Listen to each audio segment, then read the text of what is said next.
Президент Садыр Жапаров Бишкекте имам Сарахи атындагы Борбордук мечитте айт намазга катышты. Мамлекет башчысы айт намазын мечитке келгендер менен бирге окуган. Эске салсак, муфтият бул жылы айт намазды борбордук аянттарда эмес, мечиттерде гана окууларын айткан.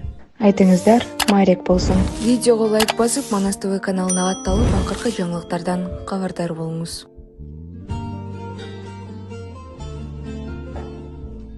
Райымбек Матраимовдон 3 миллионго байланышкан окуя уланууда. Интернетте Райымбек Матраимовдун атынан жазылган делген кат тарап жатат. Анда экс-чиновник 2020 жылдын октябрь окуясында президент Садыр Жапаровго 3 миллион доллар которгонун тастыктайт. Райымбек Матраимовдун жактоочусу бул катты фейк деп атап, кол жазма бажынын экс орунбасарына таандык эмес экенин билдирди. Матраимовдон келген бул 3 миллион тууралуу буга чейин президенттин мурдагы жактоочусу Мелис Аспеков колониядан жазган катында жазган. Ошондо Дайыр Орунбеков бул маалыматты дароо четке кагып, аны жалган жана фейк деп атаган. Крокустагы терактыдан кийин Россиянын тергөө комитети АКШ менен НАТО өлкөлөрүнүн расмий өкүлдөрүнө терроризмди каржылоо боюнча кылмыш ишин козгоду. Урунтуу учурлары каражат коммерциялык уюмдар, анын ичинде Бурисма Холдинг, мунай-газ компаниясы Украинанын аймагында иштеген аркылуу Россиядагы террордук чабуулдарды уюштуруу үчүн колдонулган. Бир нече миллион доллар кайдан келип, кайда жумшалганы текшерилүүдө. Батыш өлкөлөрүнүн мамлекеттик ишмерлеринин, коомдук жана коммерциялык уюмдарынын айрым өкүлдөрүнүн ишке тиешеси бар жогу текшерилет. Террордук чабуулдарды жасагандар менен чет элдик кураторлор, уюштуруучулар жана демөөрчүлөр ортосундагы байланыштар каралууда. Он нам сказал, уезжайте в сторону Киев, и когда доберетесь до границы недалеко от города, и наберите меня, я вам дальше помогу.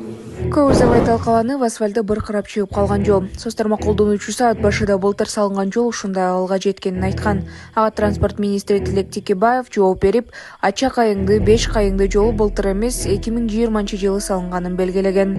Аталган жол мурдагы бийлик тушунда салынган. Сапатсыз жасалган жол үчүн ким болбосун жооп берет. Өзүм дагы жоопкерчиликтен качпайм. Ошол эле учурда жол тармагында позитивдүү иштерди арбын жасалып жатканын кошумчалагым келет деген министр.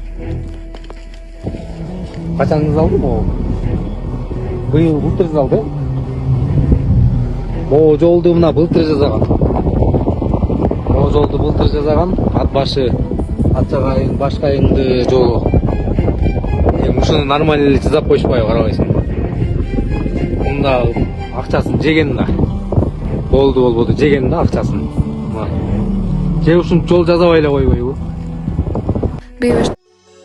Урматтуу Москвадагы мекенештер, сиздерге таза жана оригинал документтер керек болсо, сиздерге Абдуталип мырзаны сунуштайбыз. Алдыңыздарда турган бардык документтерди бат жана таза жасап берет. Регистрация 3 айга, 9 айга, продление 3 айга, 9 айга таза жана ишеничтүү базасына жооп берет. Аманатка кыянат жок. Связь жана WhatsApp номер +7 916 044 66 24. Кызматыңыздарда Абдуталип. Бештыкка шектелген 6 киши 2 айга камакка алынды. Бештыкка шектелип кармалган 6 кишинин бөгөт чарасы 9 апрелде Ленин райондук соту каралып, ал 2 айга камакка алынды. Шектүүлөр Руслан Самудин уулу, Азамат Марипов, Эрланбек Тагаев, Мирлан Стамов, Илимбек Исраилов жана Нурага Акимов 8-июнга чейин ТИЗО 1де камакта болот. Шектүүлөрдүн адвокаты Памир Суранбаев 6 кишиге тең бейбаштык, эркиндигинен мыйзамсыз ажыратуу жана кылмыш адамдар тобу менен жасалган деп айыпталып жатканын азаттыкка билдирди. Бишкек шаардык милициясы шектүүлөрдү 8 апрелде коомдук тамактануучу жайлардын биринде сабалып, мыйзамсыз кармалып турганын айткан кишинин арызынын негизинде кармалган. Кийин президент мекенчилмин деген атты жамынып шантаж кылгандар бар экенин, буга чейин аларга эскертүү да бергенин айткан.